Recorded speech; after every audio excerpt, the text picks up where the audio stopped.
এবং আমরা এখন নবম শ্রেণী কোশ্চেন থেকে 7.3 অর্থাৎ বহুপদী সংখ্যামালার চ্যাপ্টারের অঙ্ক সলভ করছি। এখানে একের দাগের অঙ্কটা সলভ করব।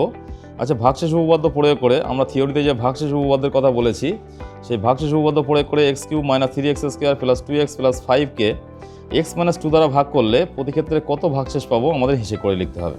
তাহলে ভাগশেষ উপপাদ্যের সিস্টেম অনুযায়ী আমরা যেটা দিয়ে ভাগ করতে হবে সেটাকে অতএব সাইন দিয়ে আমরা প্রথমে = 0 করব, করে x এর মানটা এখান থেকে বার করতে হবে। আমরা x এর মানটা বার করলাম এখান থেকে, x = 2।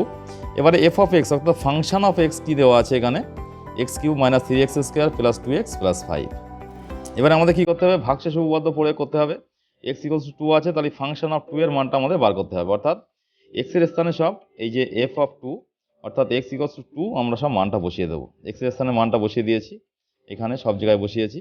2 এর কিউ করলে কত হয়, 8 হয়, এখানে 8 হলো, মাইনাস 2 × 4, 2 এর স্কয়ার করলে 4 হয়, 3 × 4 = 12, প্লাস 2 × 4, এখানে প্লাস 5।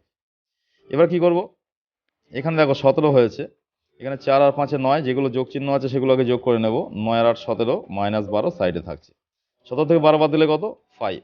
তাহলে আমরা অ্যান্সারটা পেয়ে গেছি 5। দেখো তলায় কিন্তু প্রতিটা অঙ্কের ক্ষেত্রে অ্যান্সারটা লিখতে হবে, নির্ণেয় ভাগশেষ = 5।